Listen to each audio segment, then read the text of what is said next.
신도 버린 사람들, 권리를 구걸하지 말고 투쟁하라. 손우. 첫 아이가 태어나고 몇 년이 지났다. 집안에 처음으로 아기가 생긴 흥분도 오래전에 가셨다. 첫 아이 이후 몇 명이 더 태어났다. 사실은 우리가 감당할 수 없을 만큼 많이 태어났다. 아들 넷에 딸 둘, 이렇게 모여 6명의 자식을 보았다. 전부 3년 터울이었고 다들 별탈 없이 잘 자랐다. 아직 걸음마를 하는 치오투를 제외하면 모두 학교에 다닐 나이였다. 우리가 불교로 개종할 거라는 남편의 선언은 격한 부부싸움의 씨앗이 되었다. 지금껏 모든 것을 그가 결정했고 군소리 없이 그 결정에 따랐지만 이번만큼은 달랐다. 나에게 논리적으로 생각하고 판단하라고 가르쳐준 건 남편이었고 그래서 그렇게 했다.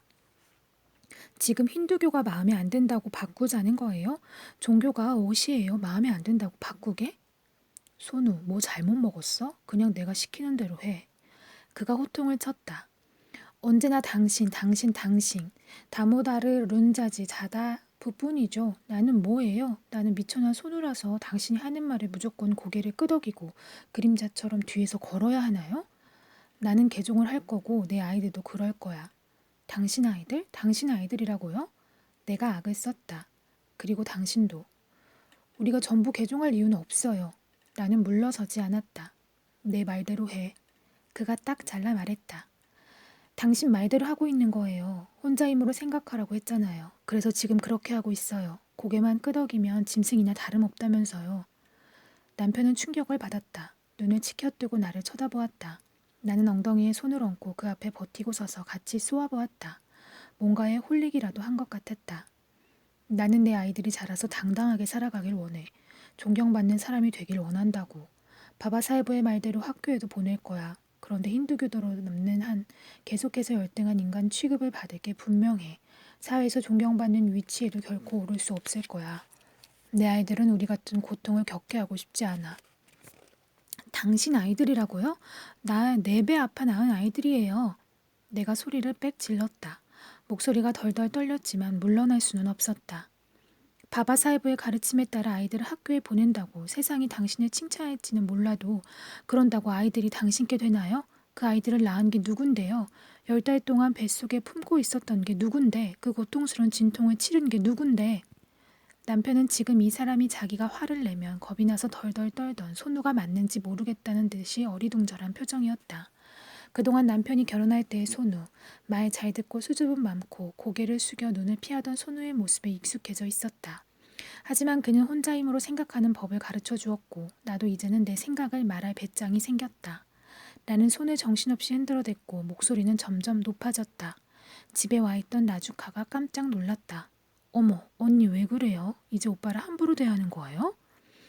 내가 우리 집에서 그렇게 소리를 질렀으면 지금쯤 두 눈덩이 시퍼래졌을 거예요. 나주카, 오빠라고 무조건 편들지 말아요. 말 좀 해봐요. 아이를 낳아서 키우고 흙투성이가 된 몸을 씻기고 엉덩이를 닦아준 게 누구예요? 아침 5시에 일어나서 갓 구운 밥그리를 만들어준 게 누구냐고요. 오빠가 이불 밑에서 코를 골 때 나는 일을 했어요. 아이들이 이 몸살을 앓을 때 그리고 아플 때마다 밤새도록 그 옆을 지킨 게 누구죠? 오빠는 자기가 아이들을 학교에 보냈다고 생각하고 그래서 자기가 대단한 줄 알아요. 그래요. 오빠는 대단하고 나는 아무것도 아니죠. 나는 있으나 마나하네요. 나는 길길이 날뛰었다. 그동안 꾹꾹 참아왔던 게 둑이라도 터진 듯이 쏟아져 나왔다. 당황한 남편은 구석에 말없이 앉아 있었고 나는 언쟁을 잠시 미루어 둔 채 나주카를 붙들고 하소연을 했다. 나는 10살도 안 돼서 시집을 왔어요. 그때 아가씨는 꼬맹이였죠. 그런데 세상에 우리가 결혼하고 벌써 30년이 흘렀어요. 그 먼 길을 걸어오는 동안 나는 이 사람 그림자나 다름없었어요. 뒤에서 그의 발자국만 따라 걸었죠. 좋건 싫건 군소리 없이 따라왔어요. 내 기분이 어떤지 누가 관심이나 있었나요? 그런데 저희가 나한테 생각하고 이 일을 제기하는 걸 가르쳐 주었어요. 자기와 토론하고 자기 말에 반박하라고 격려해 주었죠. 내가 자기한테 반말하는 게 재미있으니까 그 재미로 그런 거예요. 그런데 이제 재미는 끝났고 현실로 돌아와서 자다부 씨가 원하는 대로 하라는 거잖아요. 무심코 낳은 말에 얼굴이 화끈 달아올랐다. 그때까지 남편을 성으로 지칭한 적은 한 번도 없었다. 그건 밖에서 사람들이 존경의 뜻으로 부르는 방식이었다. 나주카는 한바탕 웃으면서 내 기분을 풀어주려고 했다. 하지만 한 번 터진 둑을 막을 수는 없었다. 이제 나도 그럴 때가 됐어요, 나주카. 마침내 내 혀를 찾았다고요. 지난 세월 동안 혼자 힘으로 생각하는 법을 배웠지만 지금까지는 남편 말에 토를 달 배짱이 없었죠. 인상을 쓰고 못마땅한 듯이 쳐다보는 눈빛 한 번이면 말이 혀끝까지 나왔다고도 쑥 들어가 버렸으니까요. 내가 오빠를 무시한다는 건 아니에요. 그건 아가씨도 봐서 알잖아요. 아주 오래전에 내가 이 집에 왔을 때부터 봤으니까 알 거 아니에요. 이번에는 눈물까지 터졌고 나주카의 어깨에 기대어 엉엉 울었다. 할 말이 없어진 남편은 우리만 두고 밖으로 나가버렸다. 마음이 날아갈 것처럼 가벼웠다. 꽁꽁 틀어쥐고 있던 걸 다 털어내자 기분이 그렇게 좋을 수 없었다. 나는 선을 그었고 내 목소리를 내므로써 정체성이라는 걸 만들었다. 그렇다고 현실이 바뀐 건 아니었다. 나는 여전히 남편에게 매여 있었다. 나주카는 나를 달래려고 열심히 노력했지만 끝내는 나주카의 눈에도 눈물이 맺혔다. 나주카는 사스바이가 부르던 노랫가락을 떠올렸다. 우리 여자들은 집안을 다스리지. 하지만 왜냐고 묻는 건 우리 몫이 아니라네. 우리에게 주어진 몫은 일하다 죽을 팔자와 절대 말대꾸를 할 수 없는 남편뿐이지.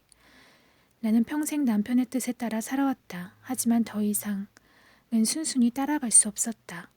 다음날 남편이 신문을 들고 집에 돌아왔다. 그건 일종의 의식이었다.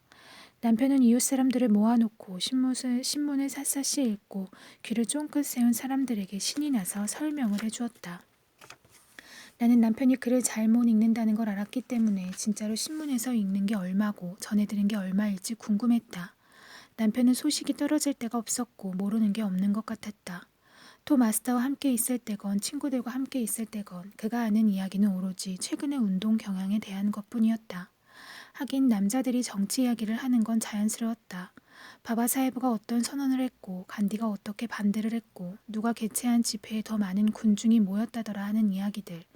우리 여자들은 우물가에서 누가 무슨 음식을 만들었고 누구는 또 딸을 낳았고 혼인 지참금으로 얼마를 주었다느니 다가오는 축제를 위해 누가 뭘 샀다느니 하는 이야기로 꽃을 피웠다. 내가 사람들 뒷이야기를 하면 남편은 눈살을 찌푸렸고 못마땅한 기색이 얼굴에 가득했다.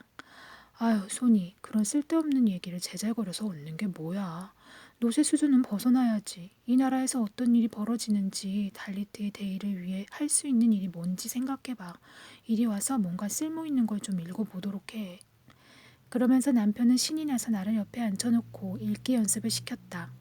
결혼하고 얼마 지나지 않아 남편은 자기도 잘 알지 못하는 얄팍한 미천으로 나를 가르쳐보려고 진득하게 노력했지만 아직도 나는 혼자서 글을 읽지 못했다. 살림을 하고 아이들을 키우고 이런저런 일을 하며 돈을 버느라 늘 바빴다. 그리고 사수바이도 마땅치 않아 했다. 다무, 네 마누라를 학자로 만들 거면 집안일을 할 아내가 따로 필요할 게다. 하지만 남편은 사수바이의 말을 들은 척도 하지 않아서 그 화를 전부 내가 감당하게 만들었다. 남편의 말이 법이라는 건 우리 집안의 불문율이었다. 남편 옆에 앉아 글을 배울 때면 피곤해서 눈꺼풀이 스르르 감겼지만 불평은 하지 않았다. 하루 중에서 그나마 한 자리에 조용히 앉아 있을 수 있는 유일한 기회였기 때문이다. 남편은 바바사헤브나 다른 사회운동가가 달리트를 위해 쓴 책을 떠듬떠듬 읽으면서 나에게 한 문장 한 문장 따라 읽으라고 했다. 하지만 조금 지나면 책의 내용에 빠져 혼자서 내쳐 읽어 나갔다. 그러면 나는 마음 편하게 졸기 시작했다. 그렇다고 뭔가를 놓치는 것도 아니었다. 지치지도 않는지 누가 찾아올 때마다 몇 번이고 신이 나서 반복했기 때문에 이미 다 알고 있는 내용이었다.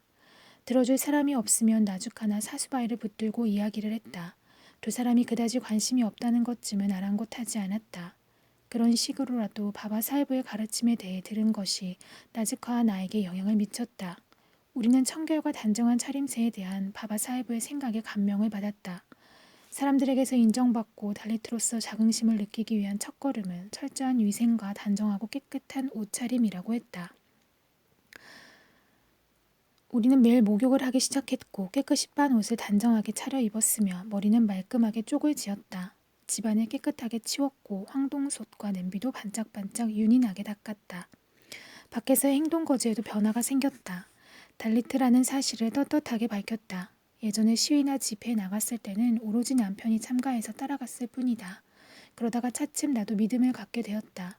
바바사헤브가 우리 공동체를 위해 하는 일들의 결과를 내 눈으로 보고 느낄 수 있었다. 가나파티 행진 중에 난투에 휘말린 다음부터는 거리 시위에 거의 빠짐없이 참가했고 사원 출입 행진에도 참가했다. 헌신적인 참가자가 되었는데도 여전히 남편의 제안이 껄끄러운 경우가 있었다. 이제 남편의 말에 토를 달게 두려워하던 겁 많고 얌전한 새색시는 아니지만 실질적으로 달라진 건 없었다. 늘 그가 이겼으니까. 하지만 내 주장을 펴기 시작한 후 최소한 내 말을 끝까지 듣기는 했다. 결국에는 그의 뜻을 따라야만 했던 나에게 그건 유일한 만족이었다. 사람들을 모아놓고 서서 신문을 읽던 남편이 평소와는 달리 신문을 비난했다. 달리트에게 힌두교를 버리라고 촉구하는 바바사헤브의 주장을 매도했다는 이유였다. 남편은 바바사헤브의 말이라면 무엇이든 따라야 했다. 아무 이유가 없었다. 남편은 화를 냈다. 목소리가 커지고 눈동자가 이글거렸다. 그리고 이런 연설을 단숨에 쏟아냈다. 이 사람들은 대체 뭘 원하는 거야? 같은 신도에게 사원에도 못 들어가게 하는 그런 종교를 순순히 따라가란 말이야? 불가촉 제도와 차별을 조장하는 종교를 어째서 믿어야 한다는 거야? 대체 누가 브라만에게 우리의 운명을 좌지우지할 권리를 준 거냐고. 우리의 운명의 주인은 우리이고 사회 안에서의 정당한 지위를 찾아야만 해. 우리는 힌두교를 버릴 거야. 바바사헤브 만세. 우리의 지도자이며 구세주인 위대한 바바사헤브 만세. 주변 사람들은 잠잠했다. 우리가 최하층 카스트이며 힌두교 사원에 들어가지 못하는 신세라는 건 더 말할 필요도 없었다. 하지만 가는 곳마다 차별을 받더라도 우리는 여전히 힌두교도였다. 나는 살아오면서 쭉 들어온 것들을 기준으로 모든 것을 따져보았다. 만물의 현상은 모두 신의 뜻이다. 우리가 냉대받는 것은 전생에 지은 악행 때문이다. 그리고 속으로 생각했다. 이게 우리의 운명이라면 그것을 받아들이고 감수하며 신을 숭배하는 데에서 구원을 찾아야 한다고. 마리아이, 칸도바, 그리고 판다르푸르의 비토마 같은 우리의 신들, 우리를 재앙에서 구할 수 있는 건 오로지 신들 뿐이다. 아이를 갖게 해달라고 간절히 기도하고 그때한 맹세를 모두 지키려고 노력했던 것을 나는 기억한다. 어렸을 때는 친정어머니의 깊은 신심을 보며 자랐고 결혼한 후에는 사수바이가 가족신의 황동 신상을 나에게 넘겨주었다. 그때 사수바이가 한 말을 나는 지금도 기억한다. 손이 이 신상을 잘 모시면 신들이 언제까지나 너를 보살펴 주실 게다. 그 말씀에 따라 나는 하루도 빼놓지 않고 신상 앞에서 기도를 했다. 마음에 근심이 있을 때도 기도를 올렸다. 남편이 일자리를 잃었을 때는 신들에게 간청을 했고 남편이 병원에 입원했을 때는 남편을 낫게 해달라고 애원했다. 아이들이 병을 앓을 때는 내 눈물로 신상을 씻어냈다. 그리고 늘 응답을 받았다. 신들은 결코 나를 저버리지 않았다. 그런데 지금 남편은 또 뭐에 씌었기에 저러는 걸까? 바바사헤브를 숭배하는 것과 그가 하는 말이라면 무엇이든 무턱대고 따라가는 건 다르다. 나에게 생각하라고 반박하라고 가르친 게 남편이 아니었던가. 그런데 정작 본인은 생각 없이 휩쓸려 갔다. 나는 넌덜머리가 나서 고개를 저었다. 손이 왜 그래? 가까운 사람이 죽기라도 한 듯한 표정인걸. 맞아요. 당신이 내 믿음을 죽이려고 하잖아요.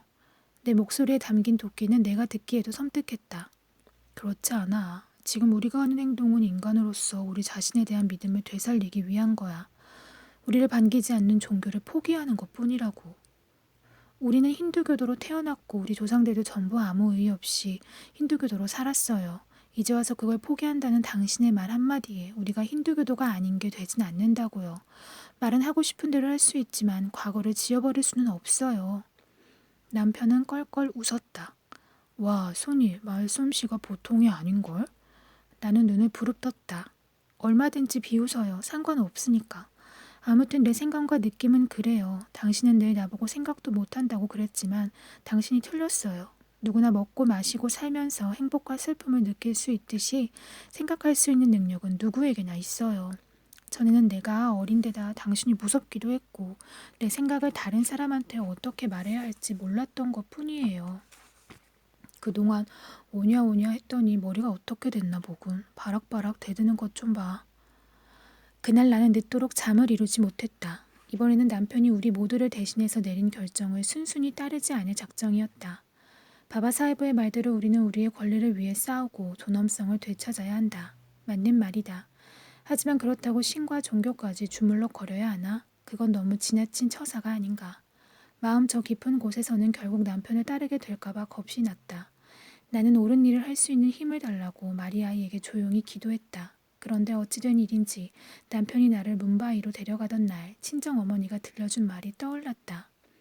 소니, 네 남편이 너의 신이다. 토달지 말고 무조건 순종해야 한다. 그가 무슨 일을 하건 그를 온전히 받아들여라. 이제 너에게는 남편뿐이야. 죽어야만 그의 옆을 떠나게 될 거야. 힌두교를 저버리는 것은 영혼의 죽음과 같은 것이다. 이웃 중에는 이슬람이나 기독교를 믿는 사람도 있고 파르시인과 유대인을 만난 적도 있다. 다들 좋은 사람이었다. 저마다 다른 사원에 가서 다른 방식으로 신을 섬기지만 어려서부터 그렇게 해왔고 그들의 부모와 조부모도 그렇게 살아왔다. 그들을 좋아하고 존중했지만 그렇다고 해서 우리 종교를 포기하고 그들을 따라가야 한다는 뜻은 아니다. 우리가 다른 종교를 믿는 게 신의 뜻이었다면 우리를 그 종교 안에서 태어나게 하셨을 것이다. 어쩌다가 교회에 가거나 두루가에 갔다고 해서 우리 힌두 신들에게 무슨 불만이 있었던 것은 아니다. 신의 뜻이나 힌두 종교 자체에 의문을 품은 적도 없고 그것에 반하는 짓은 결코 한 적이 없다. 마리아의 여신은 우리에게는 어머니와 같았다. 여신의 모습이 눈앞에 둥둥 떠다니는 것만 같아 왈칵 눈물이 솟구쳤다. 우리는 판다르푸르의 비토바 신도 섬겼다. 그 신은 우리처럼 피부색이 짙고 미소를 머금은 다정한 얼굴을 하고 있었다. 다정하고 자애로우며 용기를 주는 신이었다. 나는 평소에 제일 좋아하던 아반가를 흥얼거리기 시작했다. 신이시여 당신께 쌀죽을 올립니다. 저에게 아무것도 없을 때라면 꽃 한 송이, 꽃 이파리 하나라도 당신께 바칩니다. 저에게 아무것도 없을 때라면 물을 떠서 당신께 바치고 엎드려 마음과 영혼을 다해 당신의 이름을 외웁니다. 그러면 저는 행복합니다. 비토바 씨는 사랑과 믿음 이외에 아무것도 바라지 않는다. 그런데 사랑하는 우리의 신을 모두 저버리고 부처를 섬기기 시작하란다. 어쩌면 힌두의 신들과 함께 부처를 섬기자고 남편을 설득할 수 있을지도 모른다. 잠에 빠져들면서도 이번만큼은 남편의 말을 무조건 따르지 않겠다고 굳게 결심했다. 내일 남편에게 내 믿음을 포기하지 않겠다고 말해야지. 다음날 아침에는 음식을 만들고 아이들에게 밥을 먹여 학교에 보내느라 이 문제는 까맣게 잊고 말았다. 그런데 오후에 물을 길러 나갔더니 여자들이 온통 똑같은 이야기로 열을 올리고 있었다. 힌두교를 포기할 마음의 준비가 된 사람은 아무도 없었지만 남편에게 감히 이런 이야기를 할 엄두를 내지 못했다.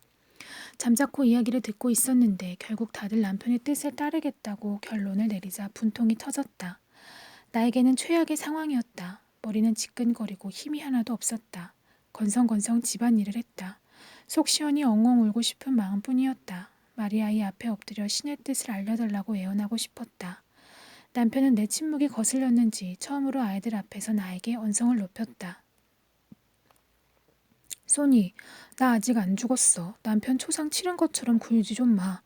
당신이 온다고 달라지는 건 하나도 없어. 내 결정은 바뀌지 않아. 저녁 늦게 남편은 나를 바스짝 끌어다 앉히더니 힌두의 신과 부처를 모두 섬길 수는 없다고 설명했다. 부처가 힌두 신 중 하나인 비슈누의 현신이라고 주장하며 섬기는 힌두교도들도 있었다. 바바사헤브는 그것이 불교를 힌두교 안으로 흡수해들이려는 태도라고 말했다. 일부 힌두교 지도자들은 인도를 힌두교의 나라라는 의미를 지니 힌두스탄이라고 불렀다. 그러면서 힌두스탄에서 태어나는 사람은 모두 힌두교도라고 말했다. 바바사헤브는 힌두스탄이 아니라 바라트라는 표현을 썼다. 그런 언쟁에 휘말리고 싶은 생각은 눈꽃만큼도 없었다. 힌두교도들이 부처에게 기도한다고 해도 상관없었다. 나는 그저 아이들을 잘 키우고 우리의 신을 섬기고 싶을 뿐이었다. 마음 깊은 곳에서는 내가 지는 게 정해진 일이라는 걸 잘 알았다. 하루는 집에 돌아온 남편이 이슬람 율법 학자들이 달리트를 위해 이슬람을 받아들이라며 바바 사헤브에게 접근했다는 이야기를 들려주었다. 그러면서 이 나라를 힌두의 나라와 이슬람의 나라 이렇게 둘로 나누자는 자신들의 주장을 지지해 주길 원했다는 것이다. 남편은 바바 사헤브가 그런 제안에 절대로 응하지 않을 거라고 확신했다.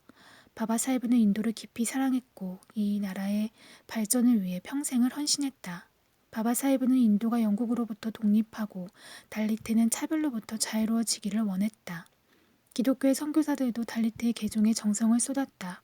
심지어 온 가족이 개종에 동의하는 집에는 돈을 주기도 했다. 바바 사헤브는 분노했다. 우리는 누구의 자비를 원하는 게 아니며 달리트는 열심히 일해서 당당하게 밥벌이를 하려는 것임을 분명히 밝혔다. 남편의 이야기를 들으면서 우리가 기독교로 개종한다면 짧은 원피스에 굽이 높은 신발을 신고 교회에 가야 하는 걸까 궁금했다. 그리고 시크교로 개종한다면 남편은 머리를 길게 길러 묶은 다음 터번으로 감싸고 팔목에 쇠로 된 팔찌도 찰 거라고 생각했다. 하루는 남편이 부처의 그림 한 장을 가져왔다. 이웃 사람들이 모여들었다. 다들 그림을 돌려보았고 손을 모아 절을 하는 사람도 있었다. 신이라기보다 성자처럼 보인다고 말하는 사람도 있었다. 나도 그림을 보았다. 축복을 하듯 한 손을 들고 얼굴에는 고요한 미소를 머금었으며 마음에 안정을 주는 모습이었다. 나는 대대로 물려받은 우리의 신을 헌신짝처럼 내버리라고 하지는 않는다면 부처를 섬기는 것에 반대하지 않겠다고 말했다. 부처를 다른 신들과 함께 우리 사원에 모시면 왜 안 된다는 걸까? 나는 친정어머니에게서 받은 황동과 황토신상 옆에 부처의 그림을 올려놓았다. 그리고 우리의 신들과 함께 부처에게 기도를 하고 공물을 바치겠다고 말했다. 손이 알아듣게 얘기했잖아. 그럴 수 없다고. 새로운 종교를 받아들이면 힌두의 신들은 전부 내버려야 해. 남편이 소리쳤다. 생각만 해도 끔찍했다. 그럼 이제 사원에 가지 못한다는 말이에요? 우리의 마을 신인 마리아이와 축제는 어쩌고요? 사수바이는 어떻게 해요? 우리 아이들은요? 디왈리와 홀리를 한 번도 기념하지 못한단 말인가요? 눈물이 왈칵 쏟아졌다. 남편은 개종하는 것을 기뻐했다. 그에게 바바사헤브는 언제나 옳았다. 바바사헤브는 우리 모두를 대신해서 생각했고 불교가 우리에게 이롭다는 걸 확신했기 때문에 개종을 선택했다. 남편은 바바사헤브의 주장을 그대로 읊었다. 불교에는 성직자 계급이 없을 뿐만 아니라 불가촉 천민 취급을 받는 사람도 없어. 모든 남자와 여자가 동등하고 똑같은 대우를 받아. 의식과 의례도 없고 엄격한 규율도 없어. 가슴과 신심만 있으면 돼. 그러고는 나에게 확신을 주려고 이렇게 말했다. 이게 얼마나 멋진 일이야, 소니. 우리가 뭘 더 바라겠어. 나시키에 있는 칼라람 사원에서 쫓겨나고 무시당했던 일 기억 안 나? 이제 그런 일은 절대로 없어. 남편은 매일 새로운 이야기를 들려주었다. 나는 그 이야기를 항상 이해할 수는 없었고 어쩌다 질문이 넘친다 싶으면 남편은 평정심을 잃고 자기가 하는 말을 이해해 보려고 노력조차 하지 않는다고 야단을 쳤다. 어쩌면 남편의 말이 옳았는지도 모른다. 나는 그런 것들을 이해하고 싶지 않았다. 하루는 남편이 잔뜩 흥분해서 돌아왔다. 바바사헤브가 드디어 개종일자를 정했다는 것이다. 불교에 입문하는 수계식은 나그푸르에서 열리게 되었다. 달리티들이 운집한 가운데 불교의 승려들이 진언을 외우고 바바사헤브를 개종시킬 것이다. 그런 다음 바바사헤브가 그의 뜻을 따르고 싶어하는 달리티들을 불교로 입문시키기로 했다. 남편에게 왜 장소가 뭄바이가 아닌 나그푸르로 정했냐고 물었다. 남편은 불교의 이름 높은 승려이자 학자인 나가르주나가 살았던 신성한 곳이기 때문에 그렇다고 설명했다. 바바사헤브는 순회 강연에 나섰고 가는 곳마다 사람들이 구름처럼 모였다. 모두 한마음으로 바바사헤브가 선택한 새로운 종교를 받아들였다. 바바사헤브는 대규모 수계식을 거행하게 되었다. 사람들은 불교를 받아들이고 그에 따라 집에 제단에 모셨던 신상은 그 직전에 모두 치워버리기로 했다. 오랜 세월 동안 자신의 안녕을 지켜준 신을 그렇게 쉽게 저버릴 수 있다는 게 마음 아팠다. 어려움에 처해서 신을 돌볼 수 없는 처지가 되면 신상을 근처 사원에 맡긴다는 이야기를 들은 적이 있다. 이처럼 적어도 누군가에게 신상을 부탁했지 그냥 내버리지는 않았다. 이런 생각을 하면 할수록 우리의 신들을 어디인가 아무도 찾지 못할 곳에 감추어야겠다는 결심이 굳어졌다. 아무도 모르게 나 혼자 모시다가 이 미친 바람이 잠잠해지면 꺼내겠다고 마음먹었다. 나같이 생각하는 여자들이 많을 것 같았다. 단지 배신자로 낙인 찍힐 게 두려워 드러내놓고 의논을 하기는커녕 입 밖에도 내지 못하는 것뿐이었다. 가슴이 터질 것 같았다. 어쩌다 나주카와 이야기를 해보려고 해도 지레 겁을 먹고는 나에게 입을 다물라고만 했다. 남편은 진작부터 우리가 다 함께 나그푸르에 가서 바바사헤브의 개종식을 지켜볼 거라고 정해버렸다. 그 의식에 대해 신이 나서 떠들어댔고 집집마다 다니면서 이번 기회를 놓치지 말라고 다그쳤다. 생각해봐. 그 의식을 우리 눈으로 직접 보고 그 다음에는 바바사헤브의 손을 통해 새로운 종교에 입문하는 거야. 왜 나그푸르로 가는 거지? 뭄바이에서도 충분히 할 수 있는데. 하지만 남편은 들은 척도 하지 않았다. 모두에게 나그푸르에 갈 준비를 하라고 했다. 이제 대가족이 된 우리와 나주카까지 함께 가기로 했다. 18시간이 넘게 걸리는 먼 길이었고 전부 다 가려면 여비도 만만치 않았다. 여행사에는 사람들이 구름처럼 모이고 다들 표를 구하지 못할 거라고 이야기했지만 남편은 아는 사람을 통해 표를 손에 넣었다. 그 다음으로 할 일은 새 옷을 사는 것이었다. 여자들은 흰 사리, 남자들은 흰 셔츠를 샀다. 라즈코와 나는 4, 5일 먹을 음식을 준비하기 시작했다. 나그푸르에서 해먹을 수 있게 쌀과 렌틸콩도 조금 챙겼다. 돗자리를 말고 담요를 쌌다. 나그푸르는 밤이면 기운이 떨어진다고 했고 어쩌면 한대잠을 자게 될지도 모르는 일이었다. 남편은 나그푸르에 같이 가자며 사람들을 설득하고 다녔다. 마침내 모든 준비가 끝났다. 개종 자체가 내키지 않았기 때문에 준비하는 일은 고역이었다. 남편은 신이 나서 이제 세상이 좋아질 거라는 말을 끊임없이 떠들어댔다. 한 점의 의욕도 없었던 그는 나를 확신시키려고 필사적으로 노력했다. 아이들도 신이 났다. 물론 순전히 기차 여행 때문이었다.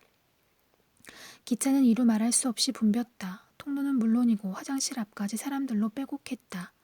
우리도 처음에는 한 구석에 모여 앉았지만 차츰 흩어졌다. 아들 녀석들은 자기들끼리 자리를 잡았고 남편은 여기저기 돌아다니며 소식을 주고받느라 정신이 없었다. 사람들이 워낙 많아서 창문으로 들어오는 한기가 느껴지지 않을 만큼 훈훈했다. 자리를 놓고 말다툼을 벌이거나 주먹다짐을 하는 사람이 단 한 명도 없다는 사실은 놀라웠다. 우리는 옆에 있는 사람들과 음식을 나누어 먹고 졸리면 서로의 어깨에 기대어 눈을 붙였으며 의자에 앉은 사람들은 어른아이들을 무릎에 앉혔다. 함께 노래를 부르고 바바사헤브 만세를 외쳤다. 그리고 개종식이 어떻게 진행될지에 대해 이야기를 나누었다. 뭄바이 전역에서 모여든 사람들이었지만 모두가 똑같은 언어로 말했고 대부분의 노래와 아반가를 알았다. 거기서 느껴지는 동지의식은 엄청났고 우리는 전쟁터로 나가는 명예로운 병사가 된 심정이었다. 우리 공동체에서 이렇게 많은 사람들이 개종을 하겠다고 나선 걸 보자 한 구석에 남아있던 의구심이 옅어지는 듯했다. 나그푸르에 도착한 건 다음날 아침이었다. 내 눈을 믿을 수 없었다. 이미 수십만 명이 그곳에 와 있었다. 내 평생 그렇게 많은 사람은 본 적이 없었다. 사람들은 걷거나 자전거를 타거나 트럭과 버스에 매달려 갔다. 모두 개종식이 열릴 천막으로 향했고 우리도 그 흐름에 몸을 실었다. 사마타 사이니크 달의 진행 요원들이 밤을 보내 천막을 일러주었는데 도착하기도 전에 자리가 없다는 걸 알 수 있었다. 사람들은 길가에까지 나와 앉아 있었고 몇몇은 나뭇가지를 모아 불을 피우기도 했다. 아침으로 먹을 바크리를 굽는 사람들도 눈에 띄었다. 남편은 나그푸르에 사는 아는 사람들을 찾아가 보기로 했다. 아무리 돌아다녀도 남은 방이 없었다. 어디를 가나 사람들로 발 디딜 틈이 없었고 베란다와 앞마당까지 차지하고 있었다. 근처의 공원도 사정은 비슷했다. 지친 몸으로 시무룩하게 앉아있는데 누가 우리를 소리쳐 불렀다. 어렸을 때 남편과 함께 신문을 팔던 나라얀이었다. 그가 집에 테라스를 내주었다. 우리는 대만족이었다. 이제 다음날 아침에 기운차게 일어나 깨끗이 씻고 개종식을 위해 준비한 흰옷으로 갈아입을 수 있었다. 나라얀의 부인과 함께 바크리를 만들어 먹은 후 하늘 아래 돗자리를 펴고 누웠다. 다음 날이 밝았을 때 우리는 그의 친절에 감사하고 또 감사했다. 진행 요원으로 참여한 나라얀은 잊지 못할 순간이 될 거라고 장담했다. 아무도 심지어 바바사헤브조차도 이 정도의 인파가 모이리라고 예상도 하지 못했을 것이다. 이미 빈틈이라곤 남아있지 않았는데도 기차가 도착할 때마다 기대에 부푼 달리트들이 한 무리씩 쏟아져 나왔다. 진행 요원들의 일처리에는 저절로 감탄이 나왔다. 바바사헤브가 이끌었던 사후 출입 시위에서 사람들이 한꺼번에 우르르 도망쳤던 게 떠올랐다. 남편은 바바사헤브의 집회에는 늘 많은 사람들이 참가하지만 어느 누구도 바바사헤브가 부끄러워할 만한 행동은 차마 하려 들지 않는다고 했다. 내가 옆에서 꾸벅꾸벅 졸 때도 남편은 나라얀과 밤이 깊도록 이야기를 나누었고 어쩌면 밤을 꼴딱 샜을지도 모른다.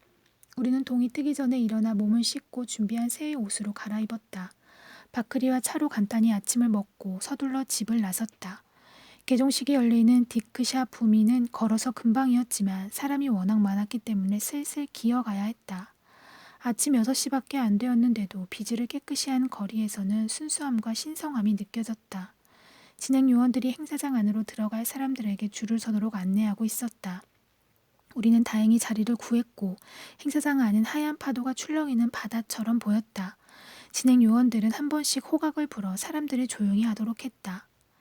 그날은 1956년 10월 14일 악마의 왕 라바나의 우상에 폭죽을 채워 태우면서 악을 물리친 선의 승리를 축하하는 두세라 축제 날이었다. 이날은 번영과 화합을 상징하는 샤미 나뭇잎을 주고받는 게 전통이었다. 남자들이 외부의 침략으로부터 나라를 지킨다는 상징적인 의미로 무기를 높이 들고 국경을 넘는 날이기도 했다. 종류는 다르지만 오늘 우리도 하나의 경계선을 넘으려는 한다는 생각이 들었다. 우리는 바바사헤보의 뒤를 따라 힌두교의 경계를 넘어 평등과 자비 그리고 이해의 새 종교로 들어가려 하고 있었다. 내 마음속에는 아직도 불교에 대한 의구심이 완전히 풀리지 않았고 그것이 우리에게 뭘 해줄 수 있을지 확신이 서지 않았다. 하지만 이렇게 많은 사람이 하나의 뜻을 품고 모인 걸 보자 마음이 놓였다. 희망이 차올랐다. 우리의 존엄성을 쟁취하기 위해 용기 있고 결의에 찬 첫걸음을 내디딜 바바사헤보의 등장이 기다려졌다. 사르나스의 산치 사원을 본떠 만든 무대 중앙 연단에는 흰색 천을 둘렀다. 청년 단원들이 행사의 진행 과정을 그때그때 설명해 주었다. 무대에는 색색의 거대한 깃발이 펄럭였다. 크고 작은 기가 사방에 내걸렸다.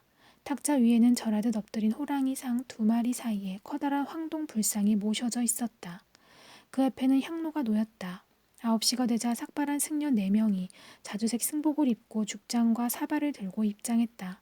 무척 인상적인 광경이었다. 잠시 후 바바사헤보가 수행비서와 1948년에 결혼한 부인 마이 사헤보를 양쪽에 대동하고 등장했다. 바바사헤보는 흰색 실크 도티와 재킷을, 마이 사헤보는 우리처럼 흰색 사리를 입었다. 진행 요원이 바바사헤보의 크고 여인 몸을 부축하고 나왔다. 환한 광채를 발하긴 했지만 앙상하게 여인 몸에서 병색이 느껴졌다. 모두가 일어나 기쁨에 겨운 환호성으로 그를 맞았다.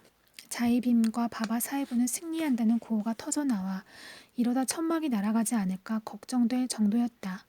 한 여자가 무대에 나와 아름다운 목소리로 바바사헤보를 찬양하는 노래를 불렀고 다 함께 따라 불렀다. 그 다음에는 바바사헤보의 선친을 기리기 위해 자리에서 일어나 1분간 묵념을 했다. 이어 수계식이 시작되었고 기자들이 카메라를 들고 앞으로 달려나갔다. 노승이 시자승과 함께 팔리어로 독송을 하기 시작했고 바바사헤보와 마이 사헤보는 절을 했다. 팔리어 진언은 곧바로 마라티어로도 반복되었다. 붓다 사라남 가참이 부처님께 귀의합니다. 담맘 사라남 가참이 가르침에 귀의합니다. 상감 사라남 가참이 스님들께 귀의합니다. 그 뒤를 이어 판치실이라고 하는 불교의 5계율을 암송했다. 살생하지 않고 도둑질하지 않고 술을 마시지 않고 거짓말을 하지 않고 사함에 빠지지 않겠다는 약속, 즉 바른 길을 걷겠다는 다짐이었다. 바바사헤보와 마이 사헤보는 절을 3번 하고 합장한 채 기도한 후 불상 앞에 흰 연꽃을 바쳤다. 2사람의 개족이 정식으로 선언되었고 사람들은 목청껏 환호하며 부처와 바바사헤보의 이름을 외쳤다. 많은 사람들이 무대로 올라가 바바사헤보에게 꽃목걸이를 걸어주었다. 자주색 복장의 승려는 마이 사헤보에게 불상을 선물했다. 바바사헤보가 연설을 시작했다. 이제 자신이 불교도로 다시 태어났으며 폭압적인 힌두교의 굴레를 벗어났음을 선언했다. 그는 부처가 걸어간 길을 따라 걷겠노라고 맹세했다. 바바사헤보는 더 이상은 힌두 전통에 따라 부모님의 길을 모시지 않겠다고 선언했다. 이제부터는 지혜와 바른 행실, 모든 생명에 대한 사랑이라는 불교의 가르침을 따르겠다고 말했다. 그 순간 강렬함에 몸이 부들부들 떨릴 지경이었다. 눈물이 뺨을 적시고 바바사헤보가 바라는 광채가 느껴졌다. 바바사헤보가 인도 전역에서 모인 우리들 남녀노소 모두에게 자리에서 일어나라고 말한 순간은 평생 잊을 수 없을 것이다. 우리는 감격에 겨워 자리에서 일어났다. 바바사헤보는 보다 나은 삶으로 카스트가 없고 모두가 평등한 세계로 우리를 이끌어줄 우리의 지도자이자 구원자였다. 바바사헤보가 자신을 따라 3가지 서원을 외우라고 했다. 그는 맑게 울리면서도 감정이 북박차 갈라지는 목소리로 서원을 하나씩 외쳤다. 그의 눈에서는 하염없이 눈물이 흘렀고 온몸으로 말하는 듯 했다. 정말로 다시 태어난 것 같았다. 다시 태어나는 건 결코 쉬운 일이 아니다. 자궁을 벗어난 아기는 첫 숨을 내쉬면서 울음을 터뜨리고 엄마와 헤어지는 슬픔을 겪는다. 하지만 그것은 행복한 순간이기도 해서 그 눈물에는 기쁨과 슬픔이 섞여 있다. 바바사헤보의 연설을 듣는 것은 참으로 감격적인 경험이었다. 나만을 보고 이야기하는 것 같았고 감정의 파도가 온몸을 휩쓸고 지나갔다. 처음에 나올 때는 불편하고 약해 보였지만 바바사헤보는 식이 진행될수록 힘이 솟는 듯 했다. 자신이 우리 모두의 책임을 대신하며 우리를 이곳까지 무사히 이끌고 올 수 있어서 기쁜 듯 했다. 이제 우리가 용기를 내서 확신을 가지고 자신의 뒤를 따르길 바랐다. 그의 말이 끝나자 모두가 바바 사헤브와 마이 사헤브를 외쳤다. 몇 명이 무대에 나와 노래를 부르는 것으로 식이 모두 끝났다. 사람들이 자리에서 일어났지만 우리는 그곳을 떠나기가 싫었다. 느릿느릿 걸어 밖으로 나왔더니 먹을거리를 파는 간이 수레들이 늘어서 있었다. 불경과 불상을 파는 곳도 있었다. 부처의 그림 몇 장과 바바사헤브의 커다란 포스터를 한 장 샀다. 불교 사찰의 그림들을 구경하기도 했다. 나는 고요한 표정에 미소를 머금은 황동불상의 마음을 빼앗겼다. 집으로 돌아오는 길은 멀었다. 기차는 여전히 사람들로 붐볐지만 축제라도 열린 듯한 분위기였다. 내 가슴 속에는 이번 행사의 고요한 기운이 채 가시지 않았고 영영 사라지지 않기를 바랐다. 바바 사헤브가 우리에게 해방의 길을 보여준 것은 너무나 크나큰 축복이었다. 행사를 치르면서 마음 한쪽을 짓눌렀던 불안과 의구심이 모두 사라진 것 같았다. 너무나 뿌듯했고 돌아오는 내내 불상을 품에서 내려놓지 않았다. 집에 와서는 밥상을 차리고 짐을 푸느라 정신이 없었다. 가족들은 몸을 씻고 밥을 먹기 위해 자리에 앉았다. 나는 조용히 신들을 모셔두던 제단으로 갔다. 그곳은 텅 비어 있었다. 말없이 신들에게 용서를 빌었다. 신상들은 이미 침대 밑바닥에 넣고 꿰매두었다. 제당에 불산을 올리고 꽃잎을 뿌린 후 버터 기름 등을 켜고 향을 피웠다. 남편이 힌두의 신상들을 어디에 치웠냐고 묻지 않기만을 바라며 밥상으로 돌아왔다. 그는 바바사헤브의 포스터를 벽에 거느라 여념이 없었다. 허기를 참지 못한 아이들은 뭐가 달라졌냐는 듯이 허겁지겁 밥을 먹었다.